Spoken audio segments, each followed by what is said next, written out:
안녕하십니까? 사랑, 희망, 생명을 전하는 복음방송 진리의 뜰입니다. 성도 여러분 안녕하십니까?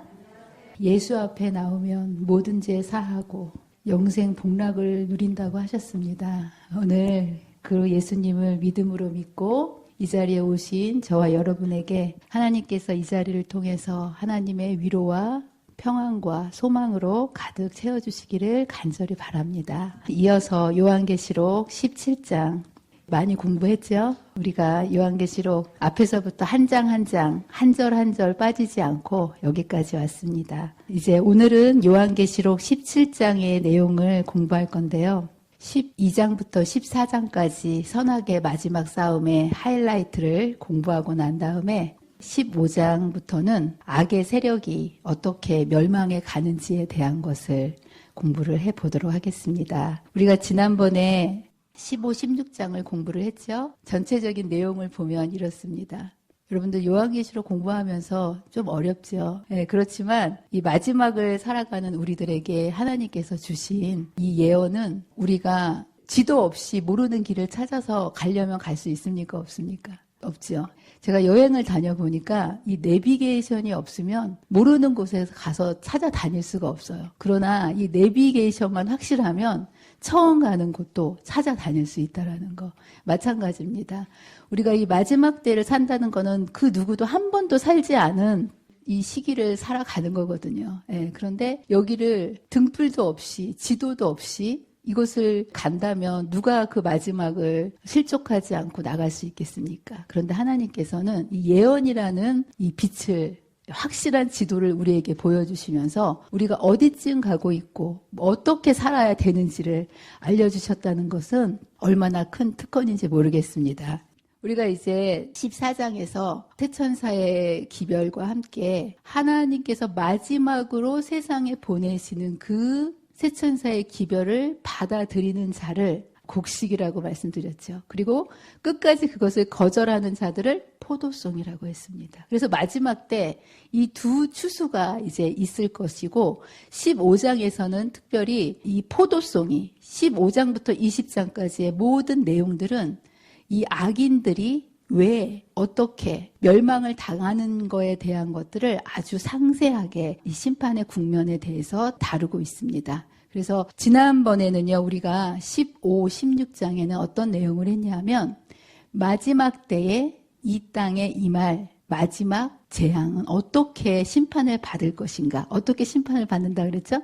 7 재앙을 통해서 이 세상이 하나님의 심판을 받는다고 말씀을 드렸습니다. 네, 오늘은 이제 17, 다음 주에 이제 18장이 이어질 건데요. 오늘 이제 17장에서는 지난번에는 어떻게 이 세상이 심판을 받을 것인지에 대한 것을 7 재앙으로 알려드렸다면 오늘의 내용은 누가 심판을 받을 것인가에 대한 내용을 공부를 해보도록 하겠습니다. 오늘 심판받을 대상은요. 두 주인공이 나옵니다. 오늘 학습 내용을 간단하게 6개로 추려봤는데요. 여러분들이 오늘 내용을 공부하다 보면 마지막 때 이 세력이 심판을 받는구나. 왜 심판을 받는구나 라는 것을 명확히 알게 될 것입니다. 보통 이 계시록에서 17, 18장을 전도회나 이럴 때 다룰 시간이 없기 때문에 많이 공부를 못 해보셨을 거예요. 앞장부터 하나하나 공부해가지 않으면 이 마지막 뒷부분은 거의 여러분들이 접하기 힘들 그러한 내용들인데요. 오늘 이 내용을 잘 들으시면서 내가 어느 편을 선택해야 될 것인지 여러분의 영원한 운명을 결정할 그 대상을 여러분들이 오늘 선택하게 되시는 그런 귀한 기회가 되시기를 바랍니다. 자, 여기에 이제 성경에 음녀가 등장하는데요. 거기에 앞서서 일단 17장은 언제 배경을, 언제 시점인가 이거를 먼저 짚고 지나가도록 하겠습니다. 17장에서 나오는 모든 내용은 언제 시점일까요? 요한이 계시록을 기록하던 때일까요? 아니면 마지막 때일까요? 네, 요한이 쓰고 있었던 그 시점이 아니고요. 여기에서 17장의 시점은 일곱 대접에서 천사들이 하나하나 이 땅에 칠재앙을 내리는 시점이 마지막 때잖아요. 그래서 이것이 일곱 대접을 가진 천사 중에 하나가 이어서 이 말하고 이 내용을 보여주는 환상이 나타나기 때문에 여기에서 이야기하는 시점은 요한이 요한계시록을 기록했던 그 당시가 아니라 마지막이라는 거 여러분들이 이제 알고 계시면 됩니다. 예, 그래서 이 요한계시록 17장이야말로 재림 직전에 정치적으로 종교적으로 어떤 형편이 펼쳐질 것인가, 이 땅에 어떤 진노의 재앙이 내리는가. 여러분들 지금 세계 곳곳에서 또 여러분 이번 한 주 동안 우리나라에서 너무나 큰 재앙들, 천재지변들이 일어나고 있지 않습니까? 이러한 중요한 시간에 살고 있는 저와 여러분에게 우리가 어떤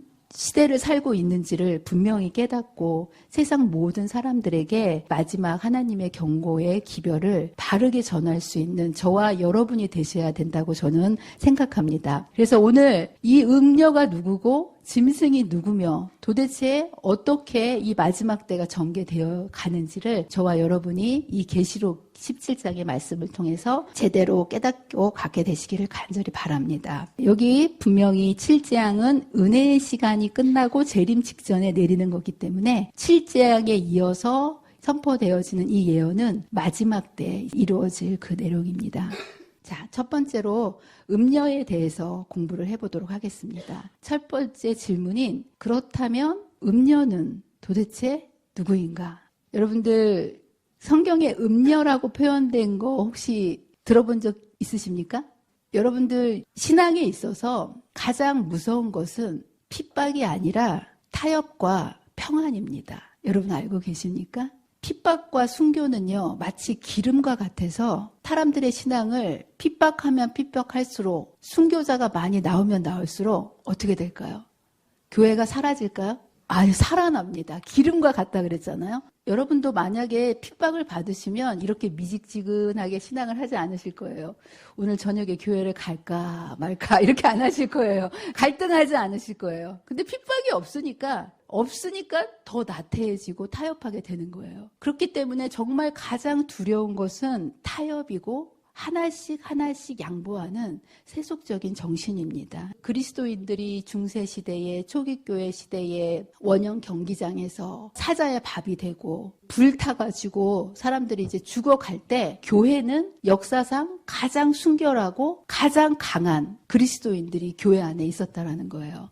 그런데 교회에 기독교가 공인이 되고 마음대로 자유롭게 신앙을 할 수 있는 시대가 되자 사람들이 교회의 권력이 세상의 권력과 손을 잡고 점점점 편하게 점점점 멋있게 이렇게 가면서 고유의 신앙을 잃어버리게 되었다라는 거. 그리고 이렇게 교회가 세상과 손잡고 세상을 따라가는 것을 간음이라고 합니다. 순결한 처녀로 순결한 교회로 남아있지 않고 세상과 타협할 때 그것을 간음이라고 얘기하고 그 교회를 바로 음녀다라고 표현을 하는 겁니다. 그래서 성경에 많은 진리들을 특별히 하나님의 계명들을 변경하고 이 교회의 많은 교리들을 이 교회 안으로 끌고 들어온 교회를 성경은 음녀라고 얘기하고요. 이 교회가 어디에 이 음녀가 있다고 표현이 되어 있습니까? 많은 물 위에 있다라고 얘기하죠. 성경에서 물은 뭘까요? 물은 예언에서 백성과 사람을 뜻합니다. 그래서 이것은 뭐냐 하면 이 음녀가 물 위에 있다라는 것은 수많은 백성들과 사람들이 누구를 따른다는 거예요? 음녀를 따른다라는 것을 의미합니다. 그러면서 음녀가 수많은 사람들이 추종하는 사람들이 많을 것을 이제 의미하면서 여러분들 물들었다 이런 얘기 들어보셨습니까? 예, 나쁜 교리로 세상의 사람들을 물들이는 그러한 이 땅의 마지막 때에 이러한 교회가 있을 것을 이야기하고 있는데요.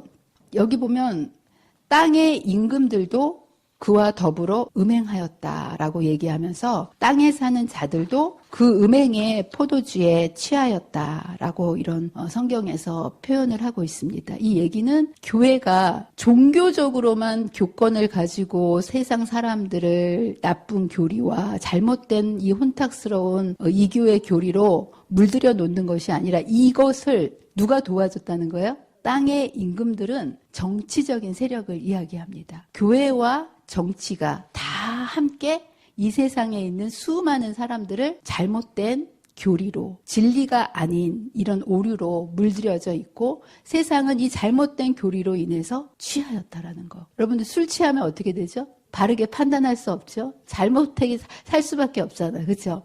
세상이 지금 그렇게 돌아가는 모습을 보게 되고요. 사실 로마 교회의 모든 사상은 성경에서 나온 것이 아니라 성경의 교리에 헬라의 철학과 이방의 모든 종교의 가르침을 다 섞어가지고 이제 이것을 하나의 교리로 만들어서 사람들의 정신을 다 물들여 놓고 있는 이 마지막 때의 형태를 이야기하고 있습니다. 그러면서 이 음녀의 모습을 묘사하고 있습니다. 사람이 모습을 보면 어떤 일 하는 사람인지 딱 아시죠?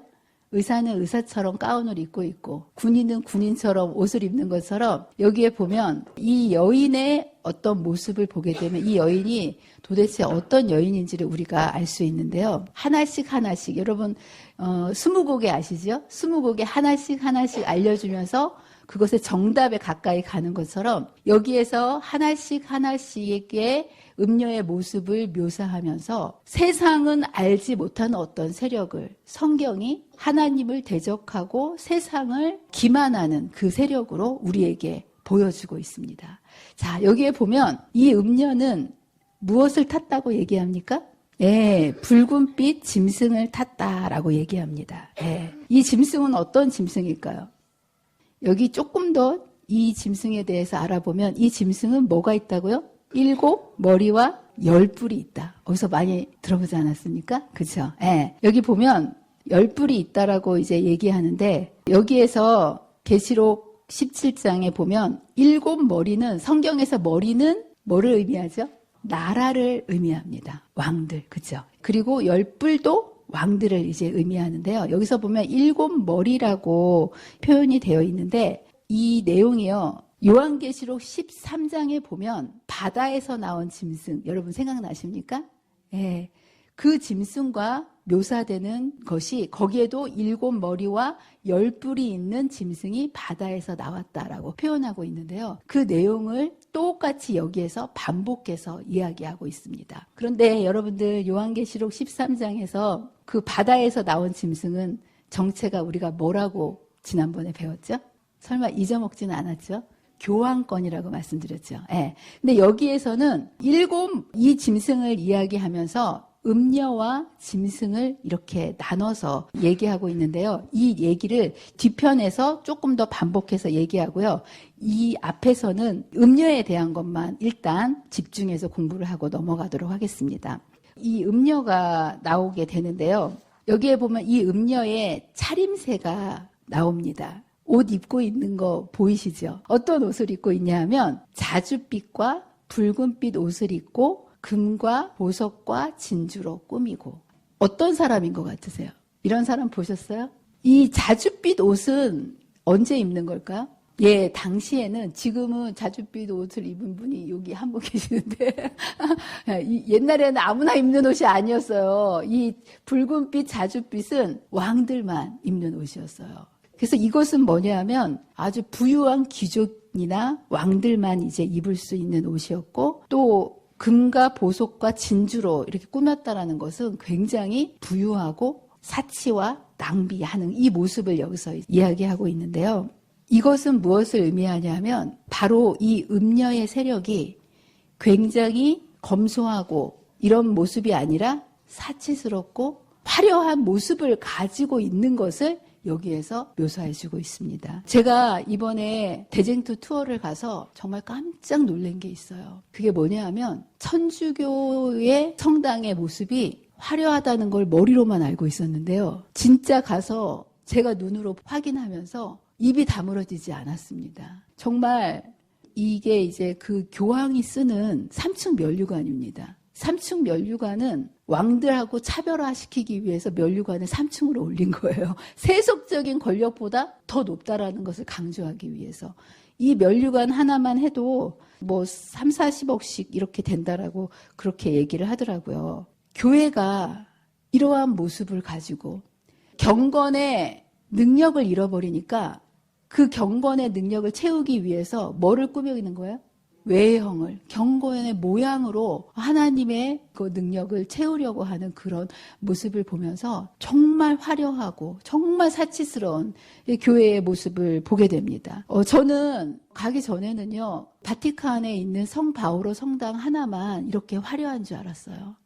그런데 유럽에 있는 모든 교회들이 다 이런 모습을 가지고 있다는 거. 네, 저는 정말 깜짝 놀랐어요. 여기 보이시죠? 교회 내부에 들어가면 천장이 끝도 보이지 않게 앞에 이 제단이 이렇게 있는데 앞을 다 금칠을 해가지고 너무너무 조각상과 더불어가지고 또 화려하고 사치스러운 모습으로 온 교회가 이렇게 치장되어 있는 모습. 제가 이 모습을 보면서 이것을 공부할 때, 이 모습을 이렇게 표현해 놓았구나, 라는 것이 제 가슴에 훨씬 더 많이 와 닿았고요. 중요한 것은 외형만 이렇게 사치스럽고 한 것이 아니라 손에는 금잔을 가졌다라는 거예요. 그런데 그 금잔에 뭐가 있다고요? 가증한 물건과 그의 음행이 더러운 것들이 가득하더라. 이게 도대체 무엇일까요? 이것은 뭐냐 하면 비성서적인 교리들을 천주교회가 교회 안으로 다 가지고 들어왔다는 거예요. 그래서 진리와 다 섞어버렸다는 거. 예, 이게 바로 음행에 더러운 것들이 가증하다라는 그런 표현이고요. 외형적인 웅장함과 의식의 엄숙함 때문에 또한 천주교회가 굉장히 구제 사업을 많이 하지 않습니까? 이런 것들에 가려서 사람들이 이러한 음행의 잘못된 교리들이 교회 안에서 가르치고 있음에도 불구하고 외형적인 것에 눈이 팔려서 압도당해서 이것을 구별하지 못하고 있는, 본질을 제대로 깨닫지 못한 채 물들어가고 있는 모습을 성경은 이렇게 적나라하게 표현하고 있는 모습을 보게 됩니다. 여러분들, 이게 성 바오로 성당이에요. 여기에 가보면 정말 수백 개일지 모르는 수많은 성상들이 이 전체 건물을 다 장식하고 있습니다. 저기 꼭대기 위에 보이는 거 여러분 보이시죠? 이게 다 하나하나 사람의 조각상입니다. 성경은 뭐라고 얘기하고 있습니까? 아무것도 만들지 말라. 그죠? 우상을 만들지 말라고 분명히 십계명에 그렇게 되어 있음에도 불구하고 성당 안에는 수많은 우상들로 꽉 채워져 있다라는 거. 그리고 이것뿐만 아니라 잘못된 교리로 사람들이 구원받을 수 있는 길들을 차단하고 있다는 거. 여러분들, 진리가 너희를 자유케 하고 오직 진리를 통해서 우리가 구원을 받는 거 아니겠습니까? 그런데 이 교황권은 진리를 이교의 잘못된 오류들과 다 섞어서 진리로 구원받을 수 있는 길을 다 차단하고 있는 모습을 보게 됩니다.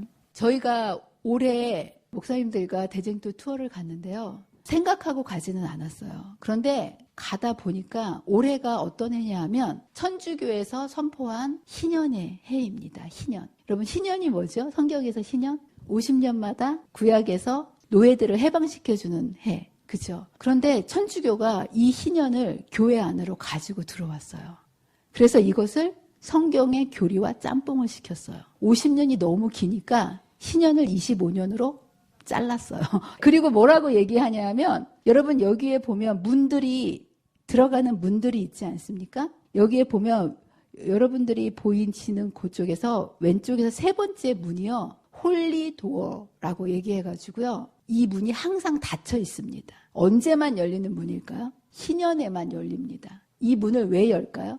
이 문이 희년마다 25년마다 열리는데요. 천주교에서는 뭐라고 얘기하냐면, 희년에 이 문을 통과하면 죄가 사함을 받고 천국에 간다라고 가르칩니다. 여러분들 믿어지십니까? 여러분 안 믿어지십니까?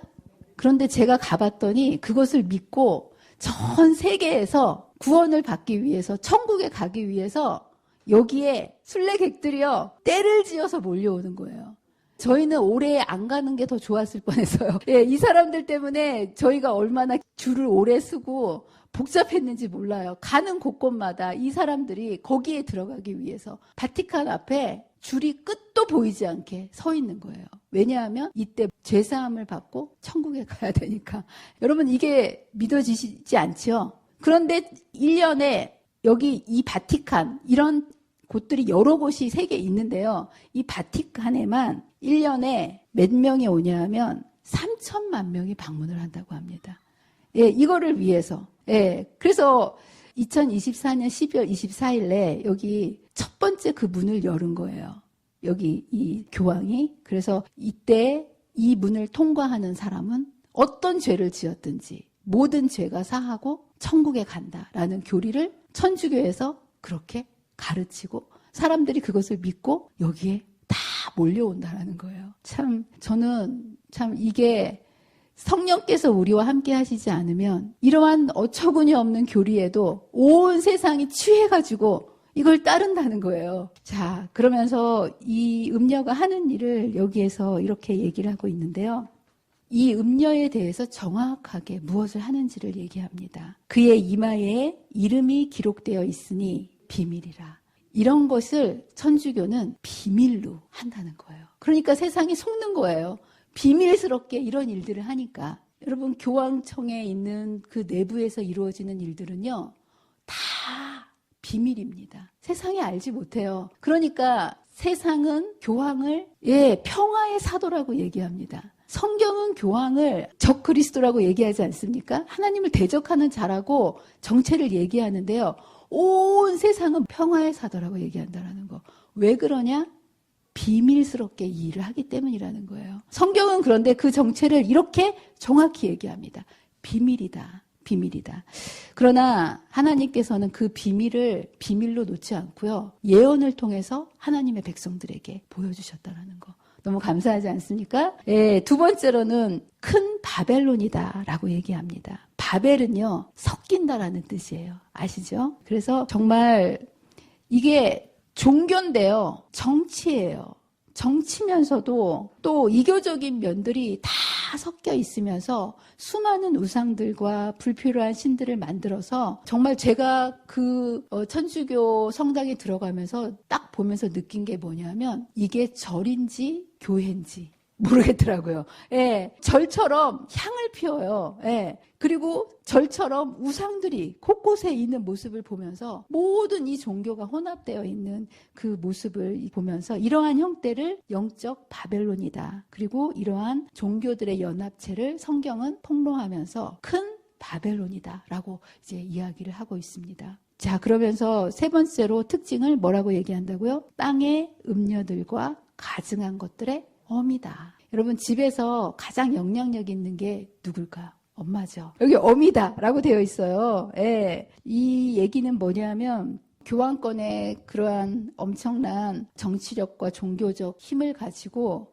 수많은 사람들을 그 영향력 아래에서 있도록 만든다라는 거고요. 시간이 지나면 지날수록 이 영향력은 점점 작아질까요? 점점 커질까요?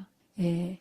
지금은 비밀스럽게 천주교가 이렇게 평화의 사도로 일을 하지만 이제 마지막이 가면 갈수록 이 영향력은 더 큰 영향력을 가지고 마치 어머니가 자식에게 영향력을 가지고 간섭하듯이 엄청난 영향력을 가지고 세상의 모든 사람들의 삶을 간섭하게 될 것이다 라는 것을 여기에 이렇게 표현을 하고 있습니다. 그러면서 우리의 현실을 대쟁투에서 이렇게 표현합니다. 오늘날에 소위 그리스도인이라고 공언하는 자들과 불신자들과의 한계를 거의 구별할 수 없게 되어 있다. 교회의 교인들은 세상 사람들이 사랑하는 것을 사랑하고 있고 그들과 연합하고자 한다. 여러분들, 제가 이제 운동을 하러 가서 어떤 분에게 이제 예수님 믿으셔야 돼요 이렇게 얘기를 했더니 그 아저씨가 펄쩍 뛰면서 뭐라고 얘기하냐면 한국의 교회는 다 썩었다는 거예요. 정말 그렇습니까? 예, 여기 보면 그리스도인과 비그리스도인이 구별이 없다는 거예요. 여러분은 어떻습니까? 여러분은 구별된 삶을 사십니까? 여러분, 하나님의 말씀 안에서 거룩함을 잊게 되시기를 간절히 바랍니다. 지금 세상의 모든 교회들은요, 천주교나 개신교나 구별이 없게 돼버렸어요. 이게 교회의 현실이고 이게 큰 바벨론의 모습. 그리고 마지막 때가 될수록 사단은 이적을 사용해서 여기 이런 말씀이 있어요. 이적이 참 교회의 분명한 표라고 자랑하는 법안 교도들은 이적을 행하는 이 능력에 쉽게 기만당할 것이며 진리의 방패를 버린 개신교도들 역시 미혹당할 것이다. 법안 교도들과 개신교도들과 세속인들은 한결같이 경건의 능력은 버리고 경건의 모양만 받아들일 것이다. 더 화려하게, 더 사치스럽게 세력을 세상이 불려가고 있는 동안 이 진정한 경건의 능력이 교회 안에서 사라지는 모습을 보게 됩니다. 그러면서 이 음녀는요, 이렇게 사람들에게 거짓 교리를 가르쳐서 사람들을 취하게 할 뿐만 아니라 그 취하게 하는 교리를 거절하는 자들은 어떻게 한다고 되어 있어요? 핍박하고 죽인다. 네, 그 장본인이다 라고 이야기하고 있고요. 이것이 바로 음녀가 마지막 때 심판을 받을 이유다라고 얘기합니다. 중세시대 때 정말 엄청난 사람들이 이 핍박에 의해서 산채로 불태워지고 짐승의 밥이 되어지고, 그러한 것들을 여기 보면 바로 그 세력이 성도들의 피와 예수의 증인들을 어떻게 핍박하는 것인지에 대한 그 세력을 여기에서 이제 묘사를 해주고 있고요. 이 음녀에 대해서 이 마지막 때에 나타날 세력이 어떤 세력인지를 이야기했고, 두 번째로 이제 짐승에 관해서 잠깐 공부를 해보도록 하겠습니다. 앞에 있는 이 음녀는 여러분들이 생각하기에 어떤 세력으로 생각하십니까? 교황권이겠죠. 근데 우리가 지난번에 여기에 짐승을 뭐라고 얘기하냐면 7머리와 10뿔이 있는 짐승이다 라고 얘기합니다. 그런데 이 짐승은 요한계시록 13장에 똑같이 뿔이 10이고 머리가 7인 짐승을 13장에서 우리가 배우지 않았습니까? 그러니까 13장에서 나오는 교황권과 17장에서 나오는 이 짐승이 같은 짐승일까요? 다른 짐승일까요? 같은 짐승이죠. 근데 왜 17장에서는 음녀와 짐승을 따로따로 구분했을까요? 예언 풀이의 특성상 예언은요, 갈수록 점점점 자세하게 알려주십니다. 그래서 13장에서는 한 짐승, 물에서 나온 이 짐승을, 바다에서 한 짐승이 나오는데 뿔이 10이요 머리가 7이다 라고 이 내용을 교황권이라고 설명했다면 17장에 가서는 이 교황권을 종교적인 세력과 정치적인 세력으로 세분화시켜서 더 자세하게 여러분에게 공개하는 내용이라는 거. 네. 그래서 이 짐승은 교황권에 어떤 면을 부각시키는 걸까요? 정치적인 면을 부각시키고 있고요. 그 내용을 여기에서 이야기하고 있는데, 이 짐승을 어떻게 묘사하고 있냐면 수수께끼처럼 이렇게 이야기를 하고 있습니다. 일단 머리가 7이고 뿔이 10개다. 7머리는 나라를 상징하는데요. 이 머리는요, 하나님의 백성을 시대마다 괴롭히고 연관된 나라를 의미합니다. 그래서 7머리는 다니엘서와 요한계시록을 총 정리하면 어떤 나라부터 예언이 시작됐죠? 바벨론, 그죠? 바벨론, 메데, 그 다음에 헬라, 로마 교회가 정권을 잡고, 그런데 이 로마 교회가 끝까지 간 게 아니라 어떻게 됐습니까? 꺾였죠. 그죠? 예. 그걸 여기 성경에서는 하나가 상하여 죽게 되었다라고 표현을 합니다. 그리고 나서 죽고 끝난 게 아니라 교황권이 어떻게 된다고 요한계시록의 13장에 얘기합니까? 다시 상처가 나음에 온 땅이 놀랍게 여겨 짐승을 따른다라고 이제 얘기하고 있는데요. 여기에 수수께끼 같이 이 정체를 이렇게 얘기합니다. 전에 있었다가 지금은 없으나 장차 나올 세력이다. 신기하죠? 이 예언을 풀어서 설명하면 이렇게 된다는 거예요. 그래서 전에 있었다가는 뭐냐면 중세 암흑시기 동안 538년부터 1798년까지의 그 교황권의 어마어마한 힘, 세력을 가지고 있습니다. 여기 왜 똑같은 세력을 세 개의 세력으로 분리해서 설명하고 있냐 하면 같은 교황인데요. 시대마다의 교황의 모습이 달라도 너무 달라요. 예. 그래서 앞에 5번째 교황의 내용은 교황 천하의 모습을 여기에서는 전에 있었다가 5번째 왕으로 설명하고요. 정말 온 천하를 다스리던 교황권이 어느 날 갑자기 어떻게 됩니까? 죽게 되었다는 거예요. 그래서 이거는 6번째 비호 6세가 잡혀가가지고 죽는 모습, 그리고 한 130년여 년 동안 교황권은 거의 세력을 죽게 되어서 없었어요.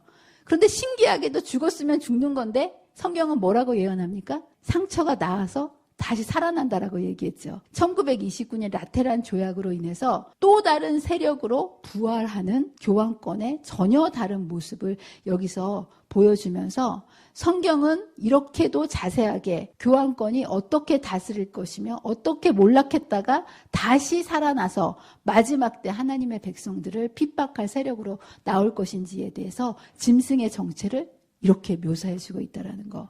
그러면서 여기에 보면 열뿔은 열왕이다라고 되어 있습니다. 이거는 10명의 왕일까요? 성경에서 열왕은요. 이 세상에 있는 왕들을 지칭할 때 얘기합니다. 그래서 여러분들 그 다니엘서에 보면 10발가락 시대, 열왕의 시대라고 하지 않습니까?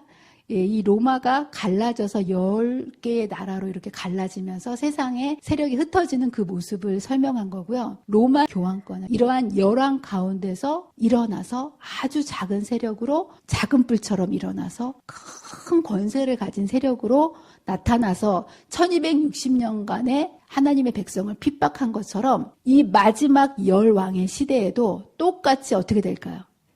하나님의 백성을 핍박하는 세력으로 이제 등장할 것을 이제 여기에서 이야기를 하고 있는데요.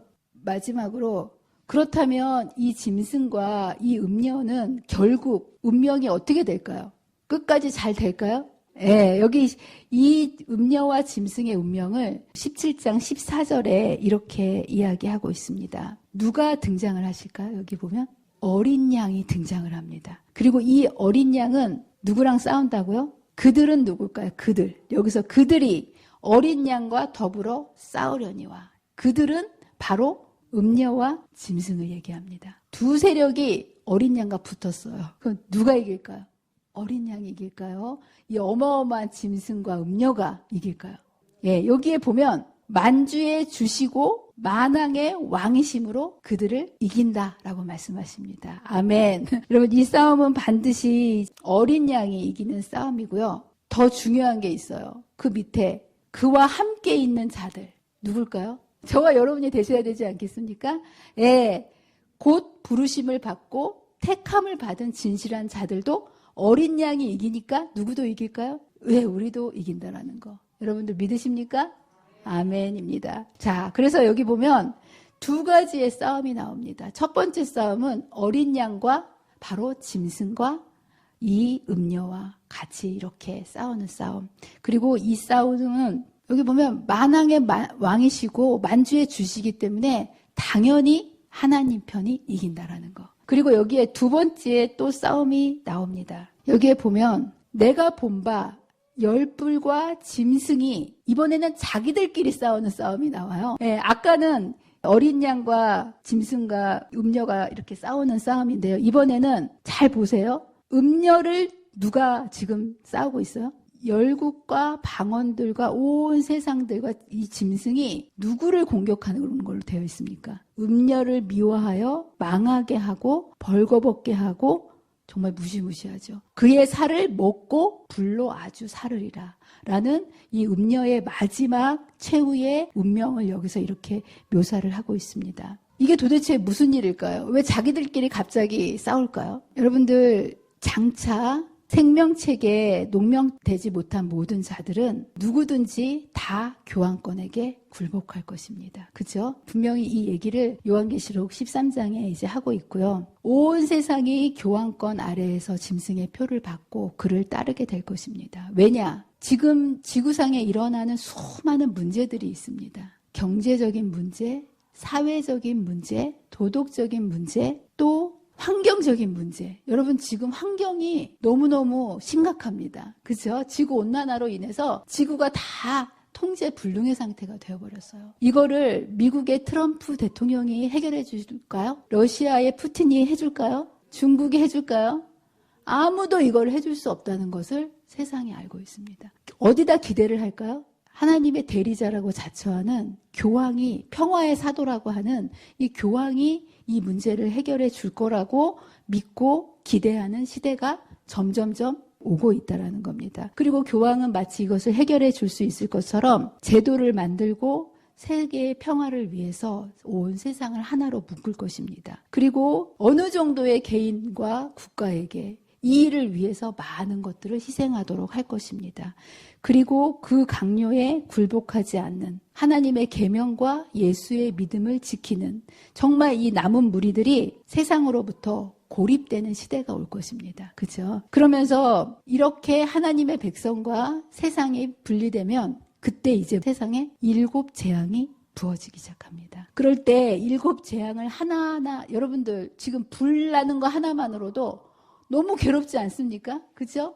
여러분 지금 주위에 불이 나는 게 아니라 저쪽 경북에서 불이 나는데도 정말 저의 마음속에 불이 나는 것처럼 너무너무 심란하고 괴로워요. 그런데 이 세상에 하늘과 땅에 막 피가 바다가 피로 변하고 먹을 물이 없고 태양이 뜨거워지고 이러면 이 세상에 얼마나 많은 혼란이 일어나겠습니까? 이럴 때 사람들은 어떻게 생각할까요? 저 소수의 무리들이 일요일을 성수하지 않기 때문이다 라고 공격하지 않겠습니까? 온 세상이 이 하나님의 남은 백성을 공격할 때가 올 것입니다. 그러면서 이 안식일을 고집하는 독특한 무리들 때문이라고 생각하기 때문에 마지막 총공세를 바로 이 남은 무리를 향해서 할 것입니다. 그런데 하다 보니까 남은 무리들은 7 재앙의 해를 안 받는 거예요. 그때서야 세상과 사람들은 깨닫는 거예요. 아, 우리가 속았구나. 정치권, 경제권, 세상의 왕들, 물과 같은 백성들이 이것을 속고 자신들의 잘못된 교리로 가르쳐온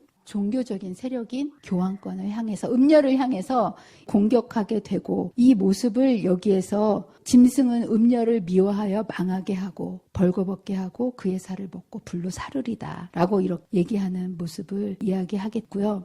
이 말씀을 교회 주석에 이렇게 얘기하고 있습니다. 마지막 때 이런 일들이 이제 일어날 거라는 거예요. 양 무리들은 목자의 일을 맡은 사람들 위해 수많은 오류들과 잘못된 진리들을 왜곡시켜서 가르쳤기 때문에 가장 무서운 심판이 내려질 것이다. 왜냐하면 그들이 백성들에게 진리 대신 우화들을 설교했기 때문이다. 자녀들이 일어나서 부모들을 저주할 것이다. 빛을 보고 깨달았지만 그들의 구원 문제를 목사들에게 위탁해온 교회의 신자들이 하나님의 날에 다른 어떤 사람도 그들의 죄를 속할 수 없다는 것을 알게 될 것이다. 지금 사람들이 홀리도어를 지나가면 구원을 받는다라고 가르침을 받은 사람들이 이때 땅을 치고 아, 이렇게 죄를 속하는 게 아니구나 라는 것을 깨닫게 된다는 거예요. 그러면서 이렇게 잘못된 진리를 설교하고 진리를 정죄하던 목사들을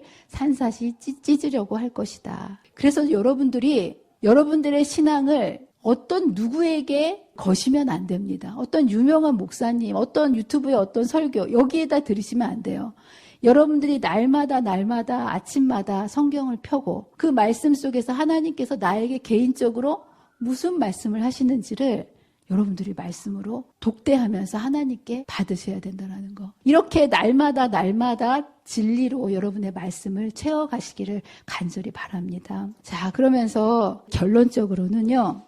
이 싸움은 누가 이긴다고요? 어린 양이 이기는 싸움이다라는 거. 어떻게 보면 여기에서 무시무시하게 나타나는 짐승과 열불, 음녀 이것이 마치 17장의 주인공처럼 보이지만 17장에서 강조하는 것은 이런 음녀나 이러한 짐승이 아니라 어린 양입니다. 이 어린 양이 어떻게 되신다고요? 만왕의 왕이시고 만주의 주가 되셔서 이 싸움에서 승리케 해주신다는 거. 여러분 꼭 이것을 믿게 되시기를 바랍니다. 그래서 여러분들이 마지막 싸움에는요, 힘의 싸움이 아닙니다. 여러분이 얼마나 힘이 세고 똑똑하고 뭔가를 많이 해서 싸우는 게 아니고요. 선택을 잘 하셔야 돼요. 누구를 선택하셔야 된다고요? 이기는 편을 선택해야 내가 이기는 편이 되는 거예요. 근데 이 싸움은 누가 이기게 되어 있다고요? 어린 양이 이기게 되어 있다는 거. 그래서 하나님의 백성은요, 모든 시대에 다 핍박을 받았습니다. 핍박을 받지 않은 시대는 없었어요. 그러나 그들이 승리했습니다. 그래서 여러분들이 오늘까지 복음을 받고 지금 이 자리에 계신 거예요. 만약에 이 복음, 이 진리가 악에게 졌다면 끝났죠. 그죠? 그러나 이 어린 양은 반드시 매 시대마다 이길 거고요. 하나님의 백성도 어린 양이 이시기 때문에 우리도 이길 겁니다. 근데 매 시대마다 그 수많은 박해와 공격에도 어떻게 승리할 수 있었을까요? 하나님의 백성은 뭘로 승리할 수 있었을까요?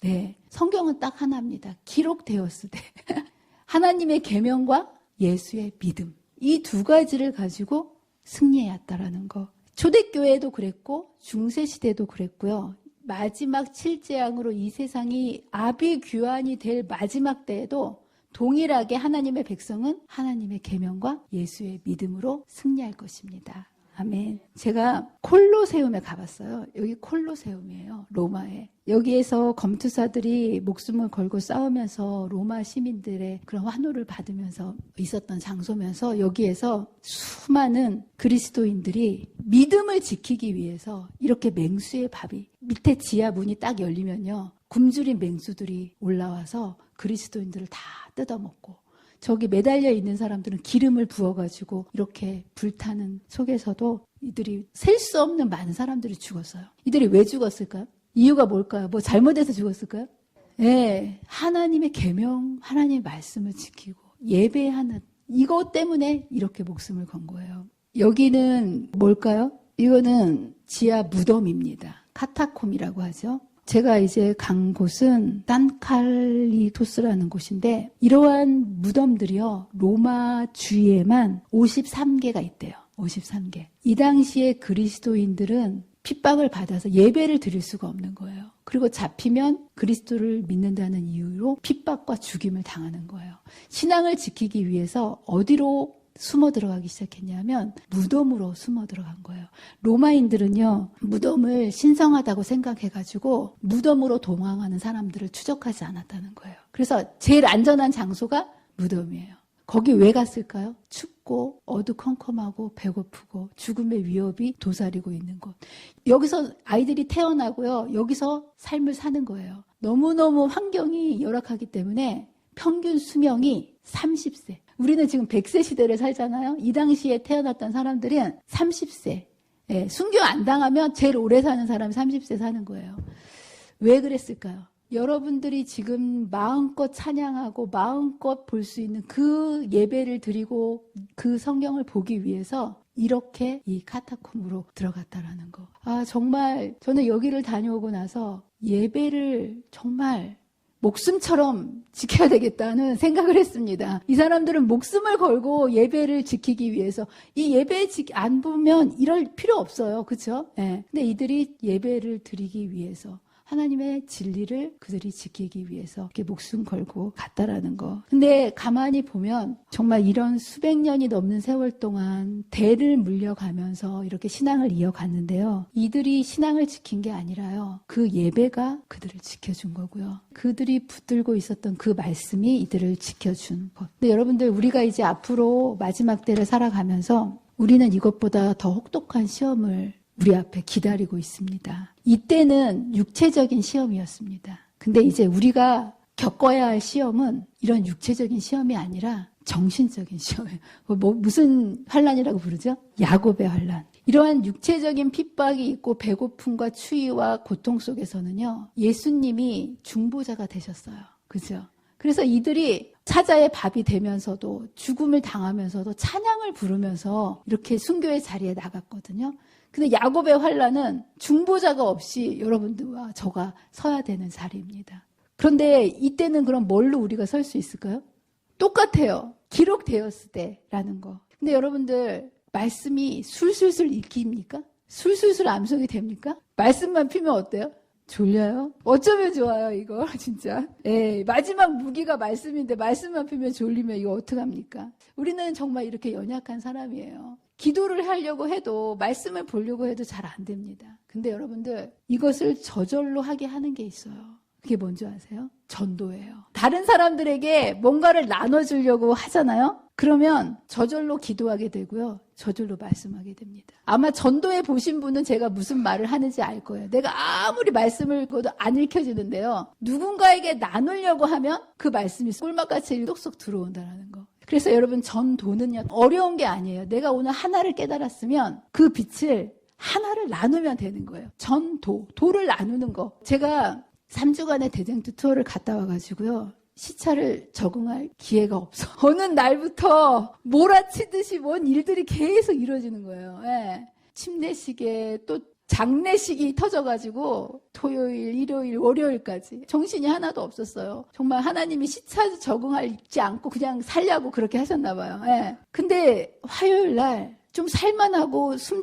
좀 터질만 하니까 또 큰일이 터졌어요. 그래가지고 이런 일이 있으면 정말 마음이 상하거든요. 그 일 때문에 아무것도 손에 일이 잡히지 않거든요. 그런데 제가 이번 주에 너무너무 은혜스러운 한 주를 보냈습니다. 왜냐하면요, 이 금요일 설교를 준비해야 되기 때문에 둘을 나눠줘야 되는데 제가 갔다 와보니까 금요일 설교 준비한 게 하나도 없는 거예요. 발등에 불이 떨어졌어요. 예.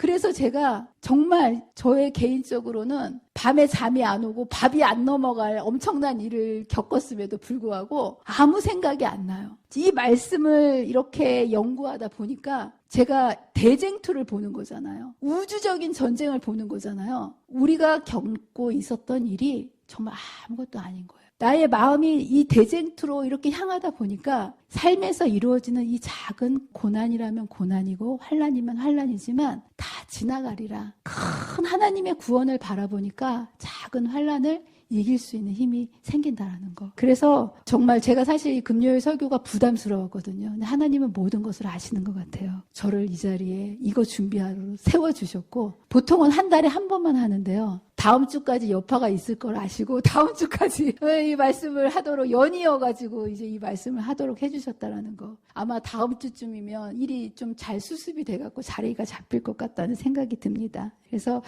여러분들 만주의 주, 만왕의 왕이 싸우시도록 내비두시고요. 여러분은 주님의 일을 하게 되시기를 바랍니다. 자, 이 말씀을 하나 읽고 마치도록 하겠습니다. 여기 보면 목사라고 얘기했는데 목사가 아니고요. 성도입니다. 진실한 성도의 마음은, 저와 여러분이 정말 진실한 성도라면 영혼들을 구원하고자 하는 강렬한 소망으로 가득 차 있어야 합니다. 아멘입니까? 시간과 힘이 투자되고 수고로운 노력을 아끼지 말아야 한다. 왜 그러냐 하면 이런 일을 할 때 그리스도와 성령께서는 그에게 임하신다.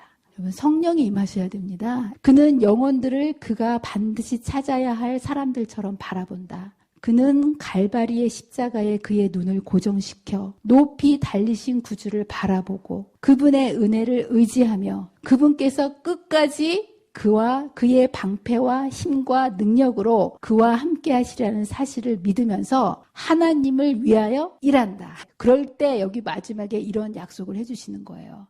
그러므로 하늘에서는 그를 부르심을 받고 택하심을 받은 진실한 자들로 계수한다. 저와 여러분들이 이러한 하나님의 동역자로서 하나님의 부르심을 받은 자들로 우리가 승리하게 되시는 저와 여러분이 되시기를 간절히 바라면서 말씀을 마치도록 하겠습니다. 기도하겠습니다.